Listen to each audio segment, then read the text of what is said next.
Nagkaroon po mami ng malakas na lindol. Ito po yung naging epekto. Nasira yung crucifix. Nakita nyo po yung ref. Kung gaano siya kalayo. Lahat po ng gamit natin dito sa lababo nagbagsakan. Nakita nyo yung mga cabinet, nagbukasan. Natulog po kami sa labas maghapon kahit malakas ang ulan. Yan po yung nangyari sa lindol na kulang na lang mabiyak tong bahay sa sobrang lakas. Ipakita ko po sa inyo kung ano naman po yung nangyari sa kwarto namin. Tingnan nyo po, ang dami po talagang nasira at nawasak. Ito po yung kwarto ko. Makikita nyo, ultimo yung space ng kama, umusog. Lahat po ng mga damit dito, tumapon, niligpit na lang. Yan po, oh.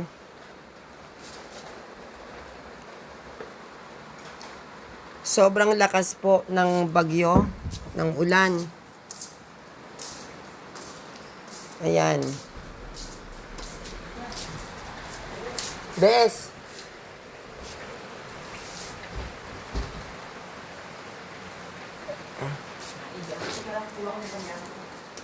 Ba't umaano pa rin ba? Umano, di ba? Hindi pa rin po tapos, mami, yung lindol. So, lalabas pa rin po kami.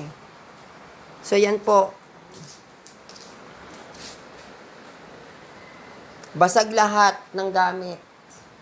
Ito pong electric pan na yan, nakabagsak yan, tinayo na lang namin. So, ito po, nakita nyo. Hindi siya lumindol. Kasi hindi naman, oh my gosh. Yan, mami, ito ang loob ng bahay. May nakita ko yan, kapiraso ng brilyante ng apoy. Yan, meron pang mga natirang mga bubog-bubog, papakita ko sa inyo. Yan. Nakita nyo yan, part ng chandelier. Yan, itong mga bubog na to kay St. Michael yan, bumagsak yan. Titignan nyo yung space ng ref, ganun siya katindi.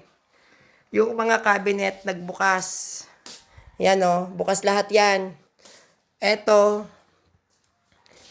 kung nakikita nyo kung gaano siya kagulo, hindi ganyan yan, mami. Sa sobrang lakas ng impact, yan, oh, bukas, oh. Ngayon lang kami pumasok dito sa sobrang dami ng aftershock. Kung bibilangin natin, lagpas pa yata ng 100. So, hindi pa kami kumakain mula nung hapunan. Tingnan natin itong loob. No, ayan yung mga sabon. O, ultimo itong lalagyanan ng timba, umusog. Tingnan nyo kung gaano kasikip. Sobrang lakas ng lindol. Yan. Kita nyo po, ah. Then, dito tayo sa loob ng kwarto. Bes, yung kwarto, nakalak.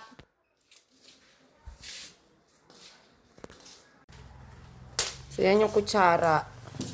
Mami, yan, nagtauban, tumaob. So, ito yung bulaklak ni St. Michael.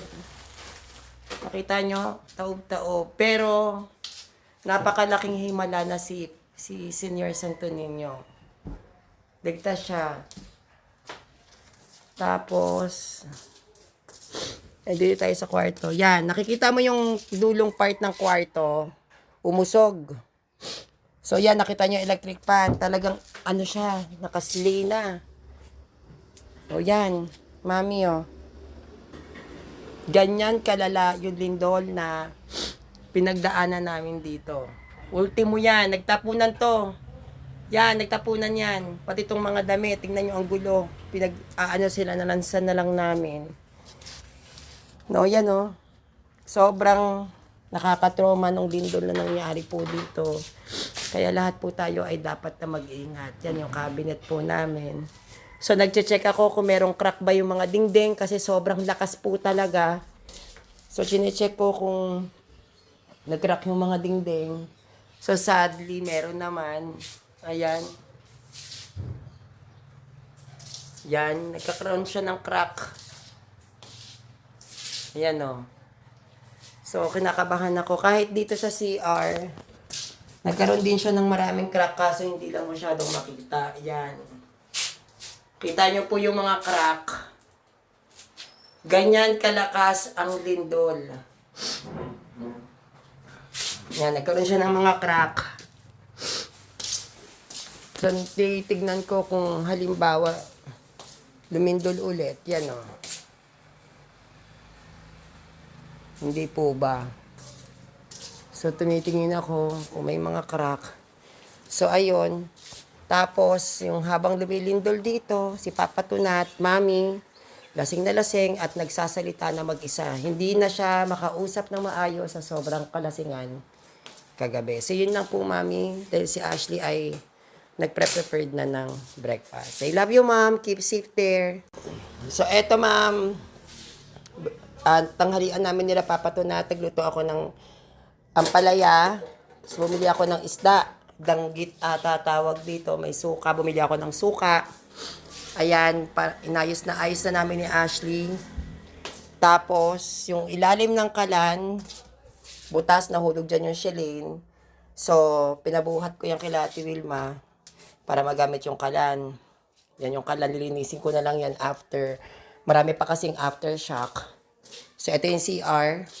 Nilinis na rin namin. Yan, malinis na yung CR. Ito yung kwarto. Yan. Bali, nagtitiklop na lang ako ng mga damit. Ito, ayusin ko to mamaya. Yan yung gamit namin. Yan, maayos na siya. Naglinis kami ni Ashley. Then, ito yung laman ng ref. Yan. Tapos, yan. So, walang tubig. So, bumili ako ng tubig. Yung tubig na binili ko is worth 85 pesos. Maliit lang. Dahil wala naman pong marunong magbuhat. Ito yung labas. Yan yung mga tao talaga. Sobrang, hindi sila nag-i-stay sa loob ng bahay. Sa sobrang daming mga aftershocks na nangyari dito. Yan. Then, ayan si...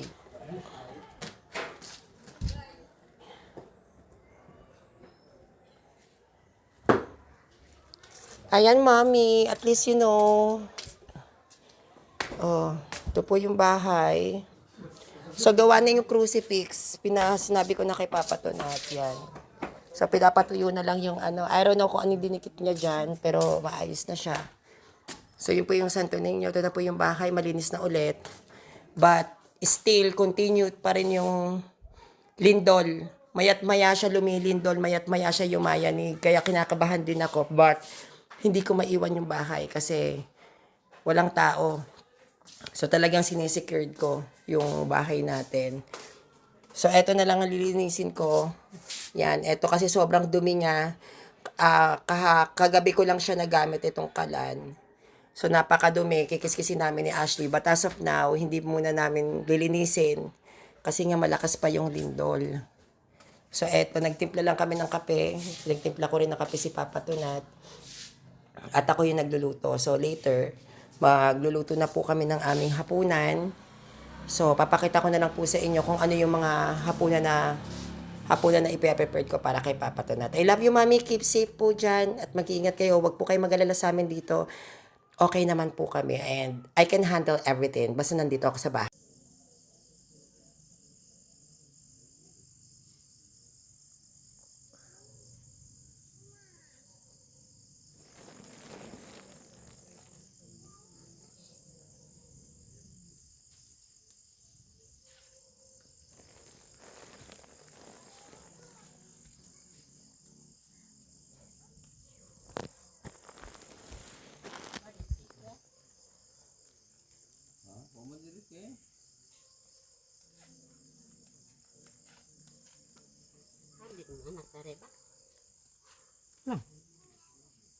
Nanghid.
Butungar.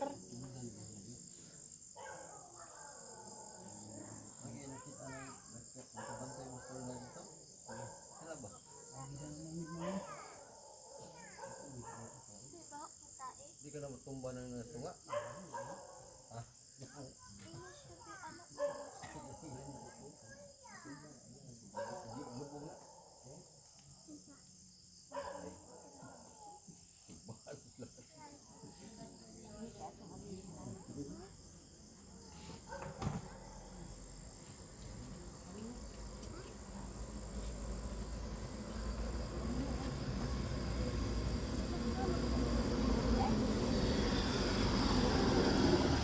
Go.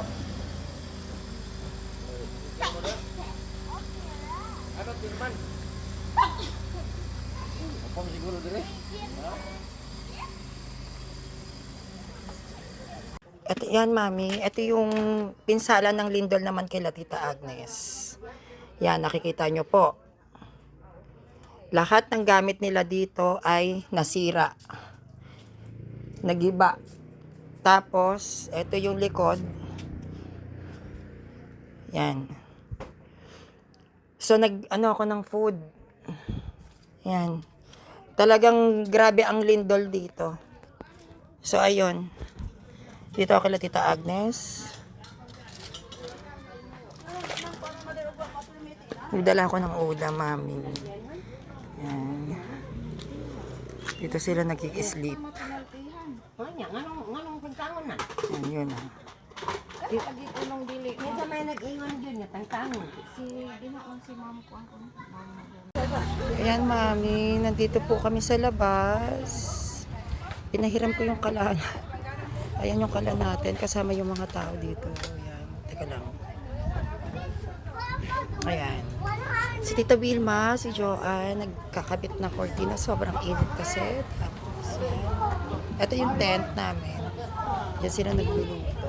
So, pahiram ako sa mga tao dito ng kala natin kasi wala talagang kahoy dahil sa pag-uulan, basa lahat ng kahoy. So, dahil wala nga pong makapag-donate para sa lutuan, pinahiram ko na lang po yung kalan ko. Then, pupunta po kami sa, hindi ko alam kung sa kami dadalhin ni Kuya Rene para makicharge kasi hindi ka namin makontak. So, yan, ina-update ko po kayo. No? Ayan po yung ating kalan. Pakita ko sa inyo yan. Kalan po natin talaga yan. Nga ni Mami. Oh. So, pinahiram ko siya sa mga taga dito. Para meron naman po silang magamit. And dedicated na rin para kay St. Michael the Archangel, para sa kanyang kapistahan na meron naman akong magawang mabuti. Ito po yung cake, binigay ko. Tapos binigay ko na rin lahat ng ulam kasi walang kuryente. So, kaysa masira yung mga pagkain binili ko. Ang cake na panis. Panis na? Panis na? Sayang, no? Hindi na kain. Hindi ako kumakain yan eh. Kapit lang ko. Siyang gusto mo Alam ko din naman sa panis. Papanis ba yung cake? Pira ni magpaayo. Hindi po maayo magkabangkos. Alam ko din naman na papanis ng cake, di ba?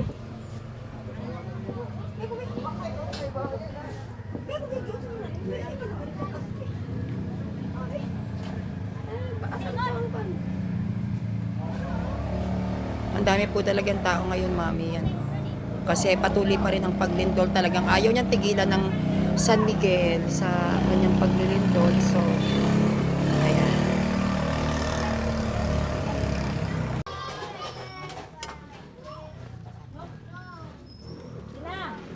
Ina, kung mainit na tubig, ibalhin. Ha? Ay, pasag Mga nagugutom na ba? Kaya gusto niya ba kumain? Ang hirap-hirap magluto dito, ah. Sabi ko sa inyo, ah.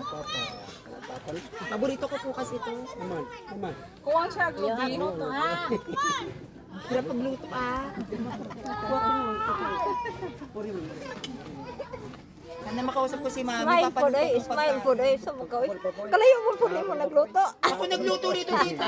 Buti ka kakain na nga lang kayo. Kala nyo madaling magluto, ah. Yan. Oh, kuha na kayo ng mga ano nyo dyan. Mangkok. Matuwad gaya na ron. Tita, kapag nagpaluto po ako, gusto ko ng ano, ng lugaw. Pero gusto ko yung kulay dilaw na lugaw.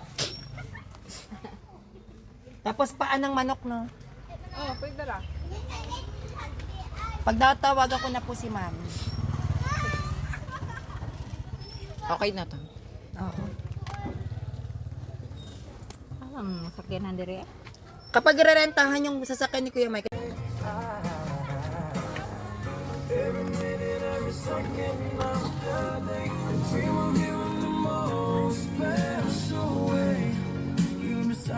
yan yung pesta nila Tita Wilma. Yan. Asawa ni Michael yung naka-blue. Na babae. Yan. Ito yung higaan namin, ma'am. Kakalikbit lang namin ng sapin. Then, this is the gyms. Ang daming natutulog sa labas.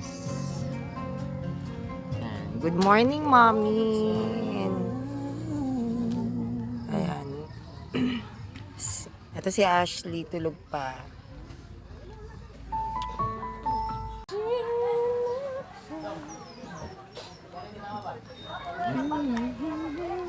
Ang daming lang nila.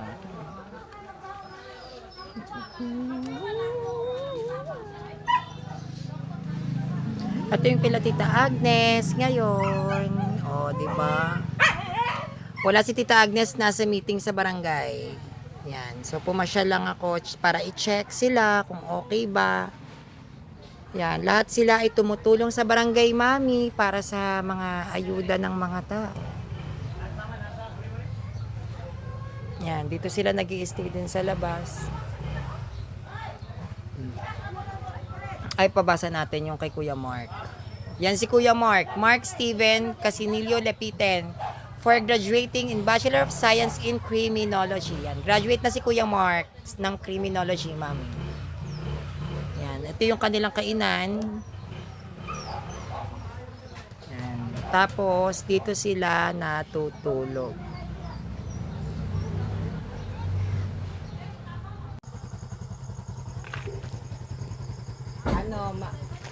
Rosie. Ano ba yan? Narinig pa ni mami. Ngay best, naka-video to.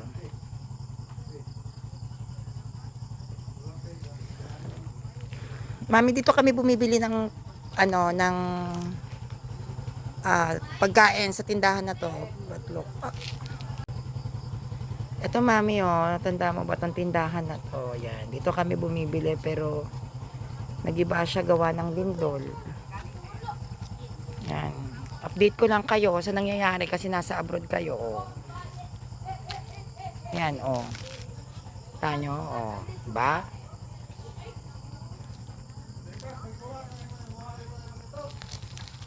Yan, dito kami. Bibili kami ng ulam. Super gutom.